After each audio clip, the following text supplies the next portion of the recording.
So few things outside of downtown are recorded or preserved.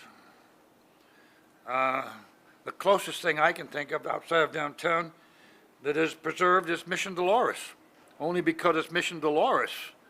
And the outer mission that I'm concerned with is that no one ever paid any attention to us out there, neither did the supervisors or the mayors or any of them, because we just didn't count. And even in the early days, being a photographer, I was very aware of this, the pictures were taken of downtown San Francisco. You look at the history books, you don't find much outside of the financial district and upper market and so forth, because that's where the photographers were. And also the fact is that the average person didn't have a camera. As a person, a professional photographer and in the camera business, I bought my first camera, Brownie, on Geneva Avenue in Paris for 99 cents in a drugstore so I could take pictures of the World's Fair on Treasure Island in 1939. And people just didn't have cameras like they are today, snapping pictures of everything, see? So there's a shortage of historical information outside of downtown. From 29th Street on, south, is an interesting story. And again, I'm partially involved in that again, too.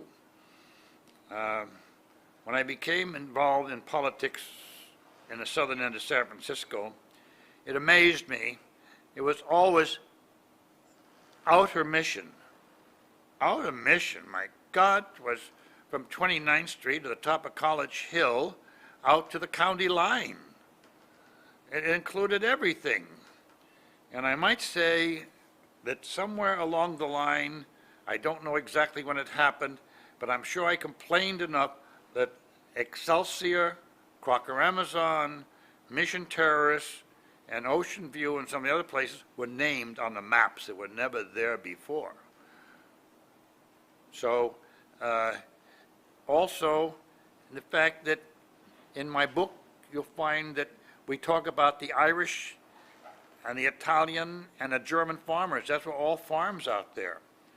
And they obviously supplied supplied the greengrocers of San Francisco for their vegetables. So and also those people were working all day long from sun up to sundown. They didn't have time to play politics either, so the area was always forgotten.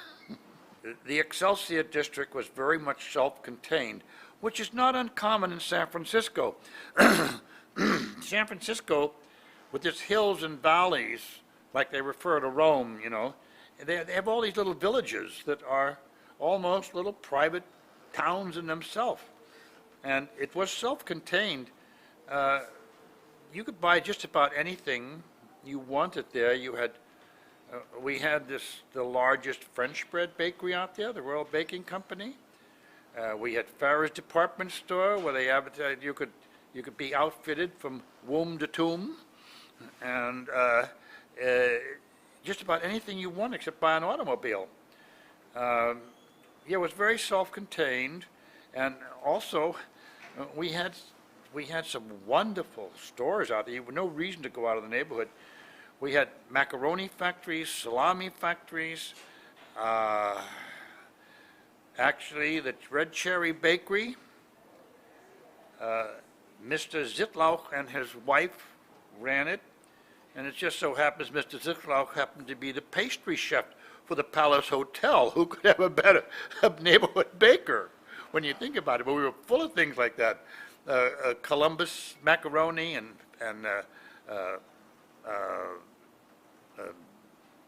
salami and etc. We had German bakeries, Italian bakeries, French bakeries, you name it. You get just about anything you want in quality, so you didn't have to go downtown much. Growing up in the Excelsior, and as referred to then as Outer Mission, was a lot of fun. Example, right from the site of where this is being recorded, more than once I walked with some of my friends, and I'm talking about a period of when I was between 11, 12, 13, and 14. And at that particular time, you could take long walks and long bike rides around San Francisco, and you didn't need a police escort or some help from other people. Many times, just for fun, we walked from the Excelsior district, which you could consider beginning at Persian Mission if you wanted to the top of Mount Davidson just to see what the cross looked like up close.